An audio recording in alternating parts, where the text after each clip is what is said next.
Olá, estudantes do 7º ano. Neste vídeo nós vamos falar sobre a classificação e a reprodução das angiospermas. Venha comigo conferir.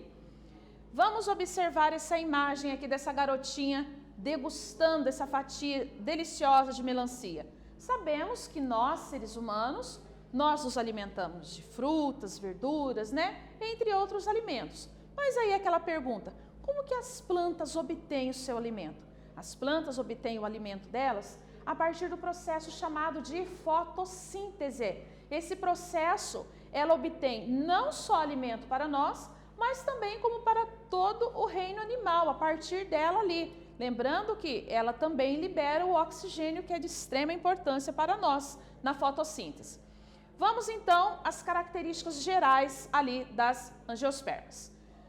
São plantas fanerógamas, quer dizer, possuem flores. As flores representam os órgãos reprodutores dessas plantas, as angiospermas. Então, aqui, nessa imagem linda, nós temos aqui demonstrado para nós os órgãos reprodutores da planta. Nós temos aqui o gineceu, que tem todas essas estruturas aqui do estigma, o estilete, o ovário, o óvulo, Então, toda essa parte aqui é a parte feminina da planta. Depois nós temos aqui o androceu, que é composto pelo estilete, a antera, então formando a parte masculina da planta. Depois nós temos o conjunto aqui de pétalas, o conjunto de sépalas, o receptáculo e o pedúnculo. Também a antera que está sendo demonstrada aqui para nós.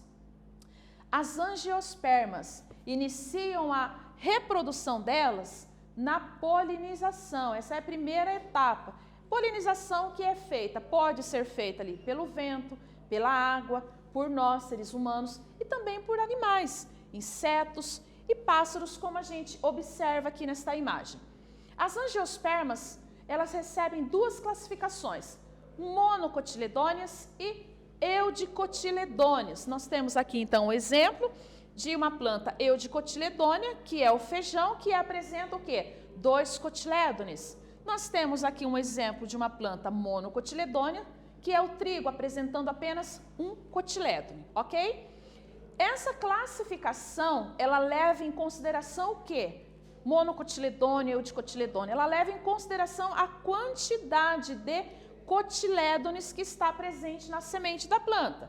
Então, a monocotiledônea tem apenas 1 cotilédone, Nós temos aqui o exemplo do milho, e nós temos aqui o exemplo do feijão apresentando 2 cotilédones. Lembrando que neles ali estão a reserva nutritiva ali para o embrião, para a semente, para a planta bem se desenvolver, ok? As principais características das plantas monocotiledôneas. Aqui a gente traz a folha dela, demonstrando as suas nervuras paralelas entre si.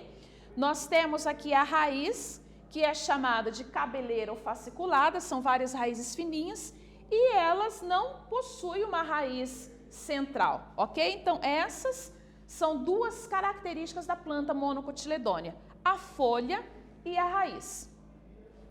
Agora, a gente vai observar as características da planta eudicotiledônea.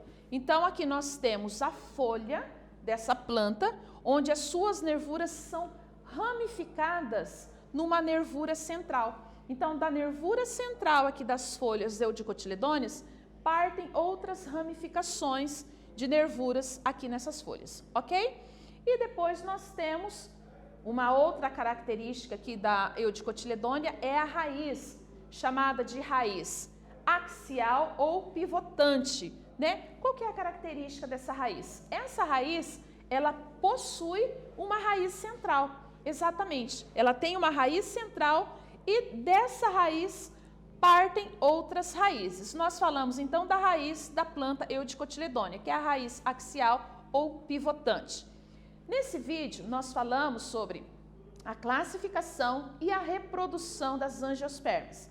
Espero que vocês tenham gostado. Até breve!